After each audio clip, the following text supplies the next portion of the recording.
Este tiempo ha sido difícil para todos. Eh, Hoy día en la mañana pensábamos con nuestra iglesia, tenemos una reunión también de este tipo, eh, y contabilizamos la cantidad de situaciones complejas que hemos vivido y no es sencillo en realidad. Eh, pero, pero sí recordábamos juntos en realidad la necesidad de recordarnos que somos familia y que como familia experimentamos algunas cuestiones complejas y como familia nos apoyamos. Incluso a veces aquellos que han tenido experiencias comunes, similares, es más fácil acompañarse o entenderse. A veces algunos pudiéramos ir desde la teoría en algunas cuestiones. El sufrimiento particularmente, eh, el sufrimiento es una cuestión emocional, no es una cuestión racional. Eh, Todos sabemos que vamos a sufrir, todos sabemos que vamos a enfermar, todos sabemos que vamos a partir de esta tierra y que nuestros seres queridos van a partir de esta tierra. El asunto cuando lo enfrentamos es por qué me pasa a mí en este momento. Y, y uno, aunque tenga todas las respuestas, insisto, razonales o racionales frente a eso, uno podría cometer el error tal vez de intentar argumentar cuestiones racionales. A veces el dolor solo se acompaña desde una cuestión emocional, empática, como hoy día vamos a ver también. Y yo quiero animales en ese sentido. Aquí nos sirven mucho las recetas. Aquí lo que se hace falta es amor, a veces amor silencioso, pero amor que acompaña.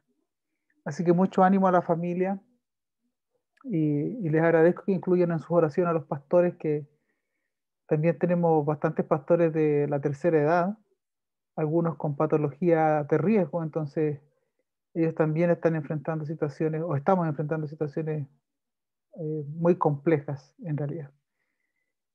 Bien, quiero invitarles a seguir con esta unidad de eh, el hijo, perdón, el buen samaritano, en Lucas capítulo 10, del 25 al 37, es donde está esta parábola. Eh, Algunas ideas que ya hemos dicho están asociadas con que las palabras claves o en juego que están ahí son vida eterna, mandamientos, prójimo y amor. En ese sentido, permítanme hacer una aclaración sobre la expresión vida eterna y destaco eso de manera intencional.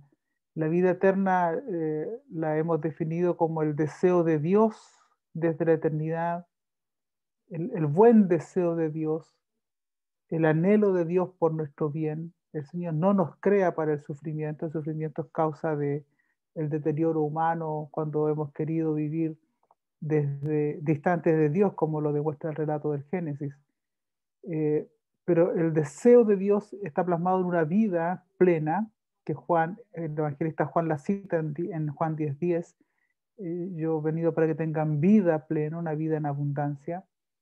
Y esta vida eterna se sustenta en la eternidad y se manifiesta en la humanidad por medio de mandamientos. ¿Cómo entender esta vida a la que Dios nos anima a vivir? A través de los mandamientos. Y estos mandamientos deben comprenderse fundamentalmente desde el amor. Quien no comprende los mandamientos desde el amor cae en el legalismo y cae en la tentación de querer controlar la vida de otras personas.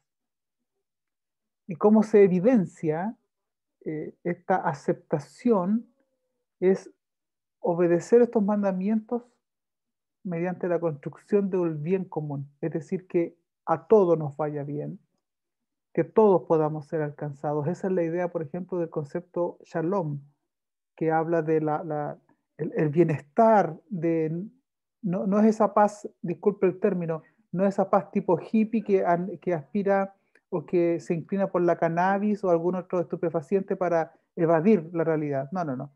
Eh, esta, esta paz es la que se construye y que se evidencia por el bien común, el bien para todos.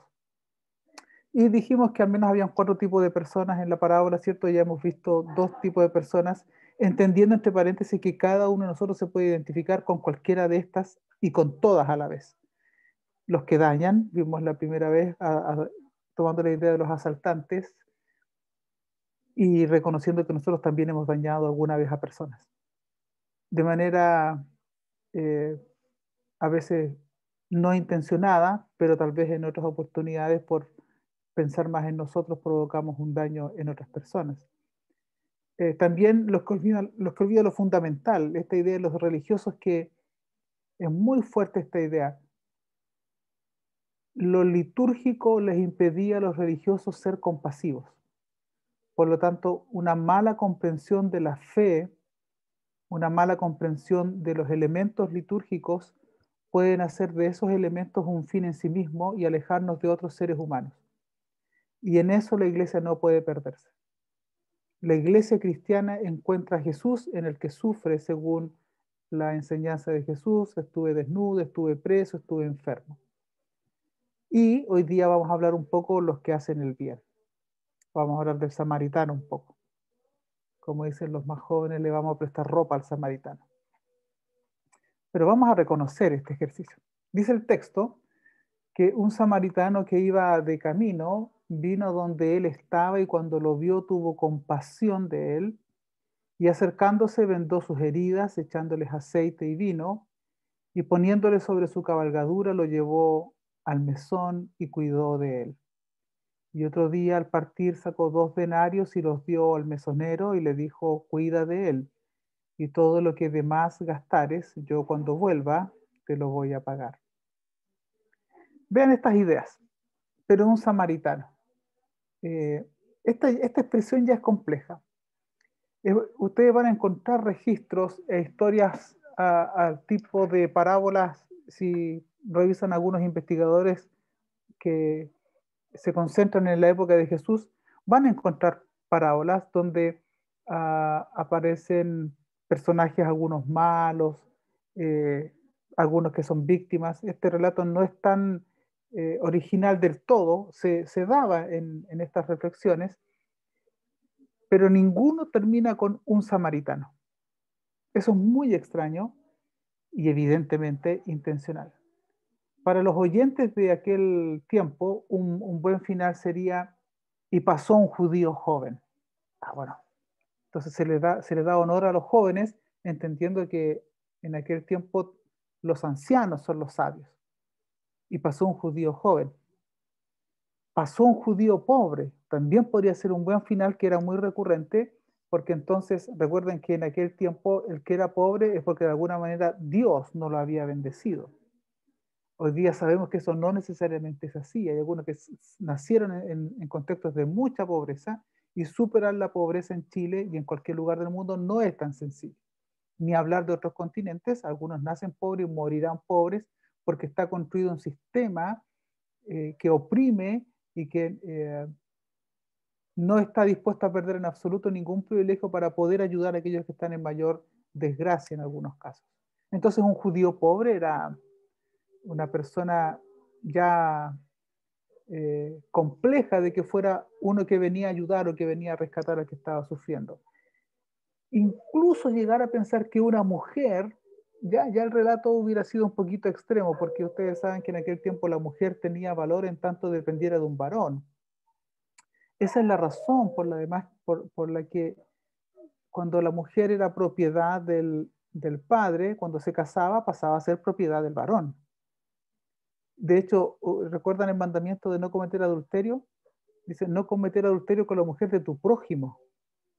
No dice: no cometa adulterio contra tu esposa, sino con la mujer de tu prójimo, porque el cometer adulterio con la mujer de tu prójimo le está faltando el respeto al marido de ella. Una mirada que hoy día no aceptaríamos, ¿no? El adulterio le damos otro componente hoy día, que lo asociamos con la fidelidad al cónyuge, no solo a la posibilidad de que el otro o la mujer tenga un dueño en este caso. Bueno, pero la presencia de un samaritano, ahí Jesús fue a un extremo inimaginable. No es posible pensar en una respuesta como esa.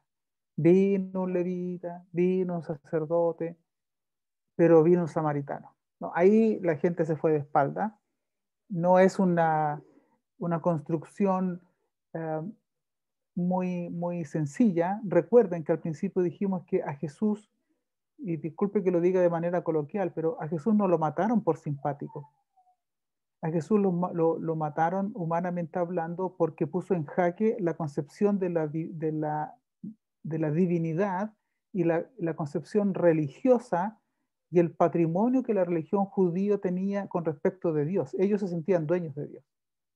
Por eso lo terminan matando y por eso lo acusan también, y para acusarlo lo colocan en disputa o en contra de Roma, acusándolo de que se llamaba rey de los judíos. Por lo tanto, la idea de que Jesús incorpora un samaritano en esta parábola es muy extraña y es muy violenta a los oídos de las personas de aquel tiempo. Entonces, la pregunta que uno se podría hacer es si puede una persona impura hacer el bien.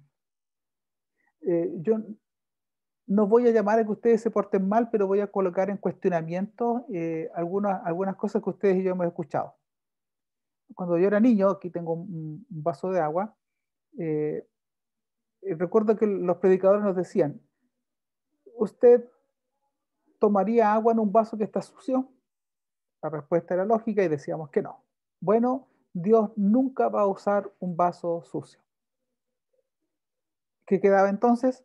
Uno tenía que portarse bien para estar limpio, lo cual genera un problema, que Dios usa a los buenos solamente. Y por otro lado, otra consecuencia era que si Dios no te usaba, es porque alguna suciedad pudiera haber en tu vida, en tu vaso. Y nunca era suficiente, porque cuando tú pensaste que yo lo había superado, nos faltaba el predicador que venía y nos preguntaba cómo estaban nuestros pensamientos. Imagínense lo que significaba eso para nosotros los adolescentes que estábamos tratando de organizar nuestras hormonas.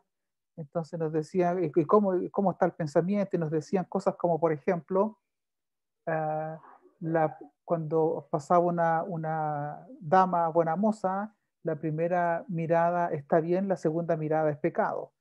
Entonces uno sentía que nunca era suficiente para poder cumplir con los estándares de pureza, que también es un problema que había en el tiempo de Jesús, el problema de la pureza, un problema eh, en cómo se comprendía. Solo como un dato, el concepto santo es literalmente apartado para. Somos santos en tanto Dios nos aparta para una tarea particular.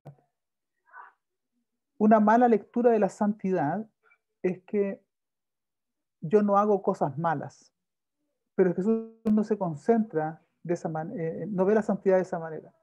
Jesús se concentra en hacer cosas. Así define Jesús la santidad. El Levítico decía, sean santos porque yo soy santo. Jesús definía así la santidad. Sean compasivos como el Padre es compasivo.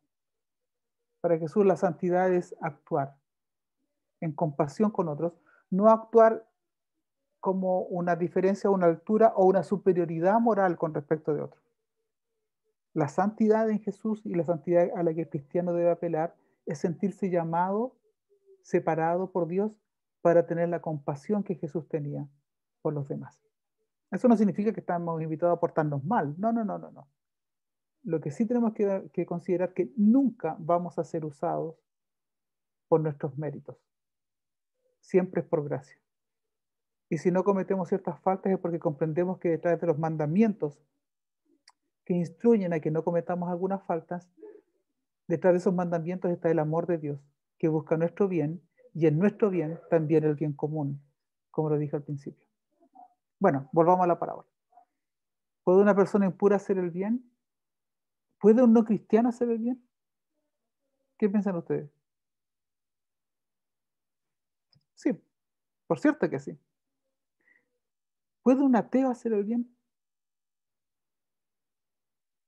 Sí, aunque como diríamos acá, aunque nos pique, aunque nos dé rabia, aunque nos moleste. Sí, puede un ateo hacer el bien. ¿Qué personas creen ustedes que tal vez no podrían hacer el bien? ¿Habría algún ser humano que no pueda hacer el bien? Que está tan corrupto, corrompido, que es imposible que haga el bien. Llene usted en su mente, no va a responder. ¿Puede un comunista hacer el bien? ¿Puede uno de ultraderecha hacer el bien? ¿Puede un homosexual hacer el bien? Por ejemplo. eh, es difícil. Jesús, esa idea que usted tiene en su mente, con la idea que usted completó esta línea, que tal vez le cuesta pensar que pudiera hacer el bien, con esa línea complete la parábola usted.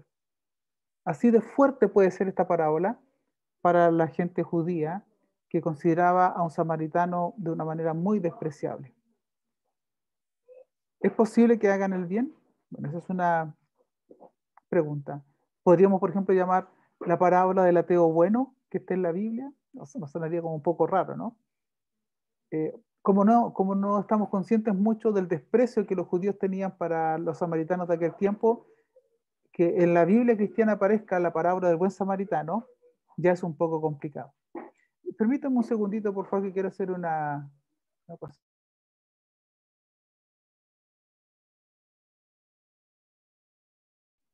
Estaba llamando un poco al silencio, que en mi casa aquí está habiendo un poco de ruido, contaminación acústica, diría alguien. Ya, sigamos. Eh, entonces ya la idea del samaritano es compleja dentro de una parábola. Entonces yo quiero sugerir algunas acciones misionales que observo en el samaritano y que pueden ser imitadas por la iglesia, y que debieran ser imitadas por la iglesia, podría decir. Lo primero es aprender a ver a la gente en forma distinta. ¿Recuerdan cuando se dice que Jesús vio a la gente como que eran ovejas sin pastor? Los discípulos veían a un grupo de personas que los molestaban, que les complicaban porque había que darles de comer. Jesús los vio como ovejas sin pastor. Cuando estaba en la casa del fariseo, y el fariseo dice: si supiera que esta mujer es una pecadora. Y Jesús le dice: ¿ves a esta mujer? ¿Ves a esta persona? ¿Ves a este ser humano? ¿O solo ves su pecado? ¿O solo ves su condición de pecador? La primera acción es aprender a ver diferente. Eh, Mire, en el texto dice que vino donde él estaba. Es un ver cercano. Ustedes saben que hay dos formas de hacer teología. La gente que está sentado en un balcón y mira lo que sucede en la ciudad y lo escribe. Y la otra forma de hacer teología es con la gente, con el polvo, con el grito de los feriantes, y allí reflexionar. La iglesia no está llamada a hacer teología desde el balcón, tampoco a hacer misión desde el balcón. La iglesia está llamada a estar con la gente. Alberto Hurtado intentaba motivar a su gente y les decía que a los pobres hay que servirlos desde los pobres. Yo soy pastor en Coronel porque vivo en Coronel y he hecho una opción de vida por estar en la comuna de Coronel. No puedo yo pastorear a Coronel si no estoy cerca de Coronel. Hay que aprender a querer su gente, un ver cercano. Cuando uno ve cercano, cuando uno se acerca, puede observar otros elementos que antes no vio. Involucra otros elementos, no solo su vista. El levita con el sacerdote lo vieron de lejos y pasaron de largo. Dice que el samaritano se acercó, vino donde él estaba. No le dijo al hombre que estaba sufriendo, ni esperó que el hombre que estaba sufriendo se moviera para que viniera él. No, él fue donde estaba el hombre sufriendo.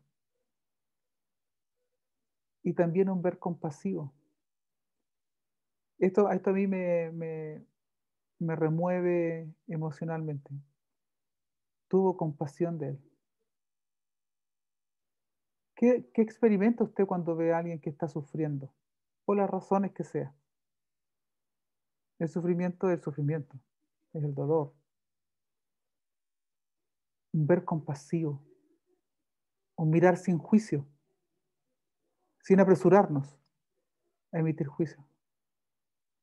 Una forma de ver diferente, hermano, es reconocer a todo ser humano como un prójimo, con el mismo valor y con la misma dignidad que desde las escrituras me asigno a mí mismo.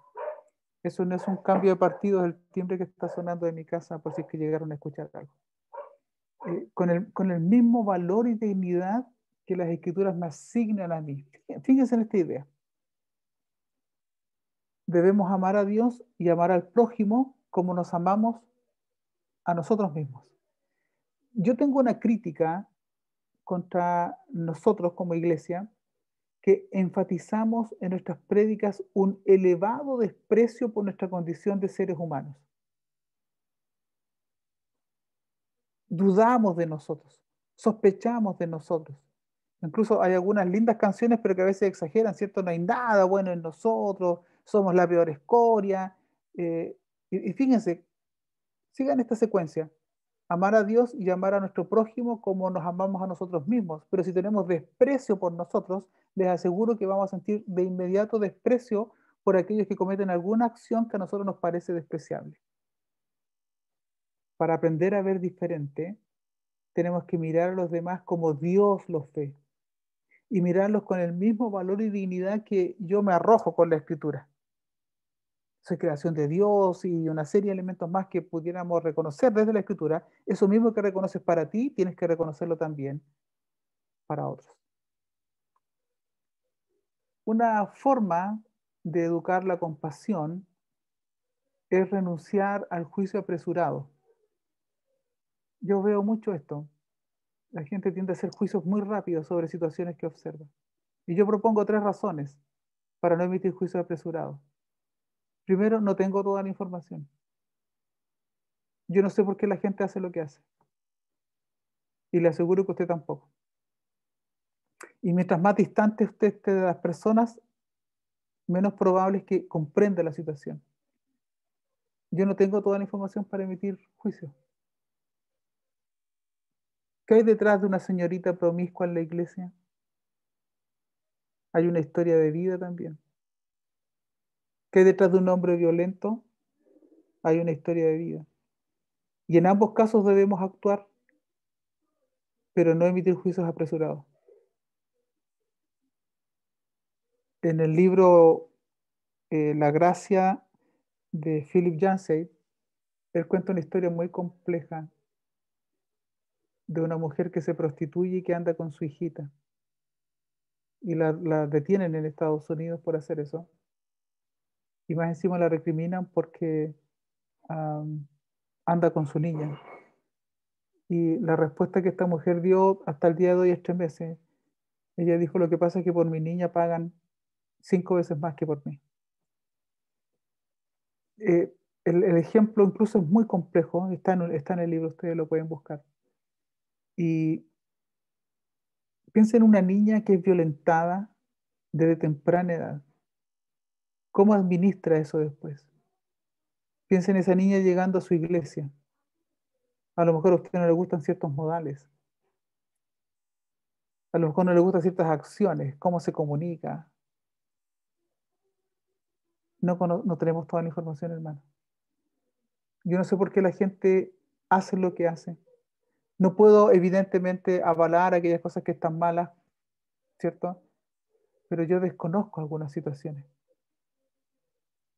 Eh, este hombre samaritano podría haber dicho de el que estaba ahí, bueno, pasó a mala hora porque andaba solo, ah, porque no se cuidó, para qué pasó con estos elementos que eran llamativos, qué sé yo.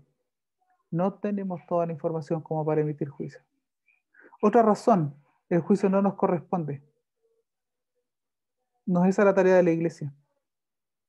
La tarea de la iglesia a lo más llega a la denuncia, pero el que juzga es Dios.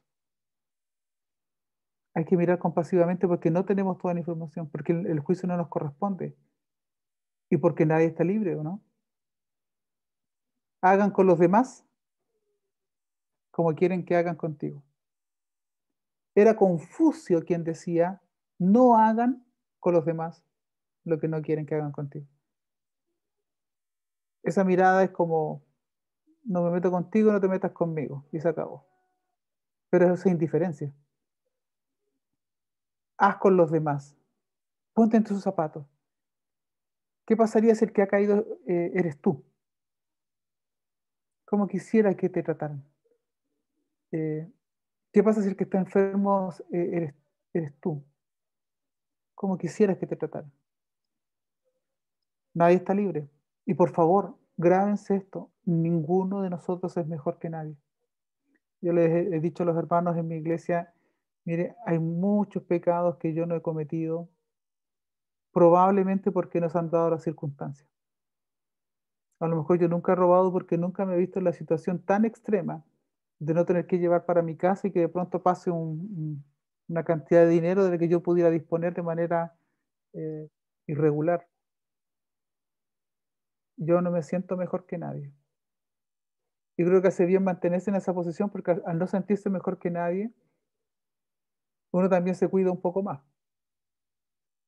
Recuerden que las historias difíciles y tristes de la Biblia están escritas según el libro de Corintios, están escritas para que nosotros aprendamos de esas y agrega porque el que cree estar firme, mire que no caiga. Es decir, están escritas esas cosas para que no pensemos. Si grandes hombres cometieron grandes errores, es probable que nosotros también pudiéramos cometer los mismos errores. Por eso hay que educar la mirada a las demás personas. Aquí solo un juego de palabras. Hay que preguntarse si la iglesia en la iglesia somos correctores o conectores. Un problema común es que en lugar de conectar a las personas con Jesús, quien es fuente de perdón, de gracia y transformación, las corregimos desde nuestra moralidad religiosa. Aquí un dato importante para los que trabajan con adolescentes. Acuérdense cuando usted era adolescente y lo que menos le gustaba, incluso fíjese lo tergiversado del término, no me sermoneé, no me sermoneé, no me cuenté tanto. Eh, Usted quiere hablar de pronto y los adolescentes van a salir con algún gesto como, ah, ya, de nuevo, y qué sé yo. Bueno, algunas cosas hay que decirlas, está bien, pero más que correctores, tenemos que aprender a ser conectores, conectarlos con Jesús, para que ellos desarrollen su propia relación con Jesús y desde ahí comiencen a caminar de una manera diferente. Acciones misionales, ya les dije, un ver diferente. Una segunda acción misional que les puedo plantear es involucrarse, involucramiento, eh, de manera comprometida. No solo participar, sino involucrarse totalmente. Eh, por ahí alguien me contó una historia, no sé si la recuerdo bien, a los que han comido huevos con tocino. La gallina participó, pero el cerdito se involucró totalmente. Hay una diferencia, ¿no? A veces uno participa nomás, pero no afecta en nada más. En otros casos se involucra y da la vida. Yo creo que uno también tiene que involucrarse en la respuesta para las personas. Hacerlo de manera concreta. Vea lo que dice el texto. ¿Involucrarse en qué? En presencia y tiempo. Y acercándose, dice, vendó sus heridas, estuvo presente, echándoles aceite y vino y poniéndoles sobre su cabalgadura, lo llevó al mesón y cuidó de él. Fíjense, recuerden que la semana pasada dijimos que una posible razón para que el levita y el sacerdote no ayudaran era por su agenda. Eso lo llamo yo el problema de las agendas multiocupadas. No hay espacio para la compasión. Nada, nada mueve tu agenda. Yo creo que uno tiene que tener agendas flexibles y considerar la posibilidad de que sea modificada frente a la necesidad de un otro, no solo de mi propia necesidad. ¿En qué sentido presencia? Y aquí les recomiendo algo. Intenta estar. Y cuando no puedas estar, comunica tu deseo de estarlo, no sea que pases por indiferente. Eso se lo digo como una experiencia de vida. A veces uno es muy respetuoso del sufrimiento de otros. Y como para no incomodar, para no sentirse como presionado y se mantiene, no sabe qué hacer. Bueno, asegúrate al menos de comunicar tu interés y de tu afecto. No digas lo que, o no ofrezcas lo que no puedes dar. Mira, te llamo para decirte que cuenta conmigo en lo que quieras, pero siempre y cuando sea de 9 a 9 y cuarto porque todo el otro día lo tengo ocupado. No hagas eso. Simplemente intenta comunicar que te importa. Y sé franco con eso, pero hazte presente.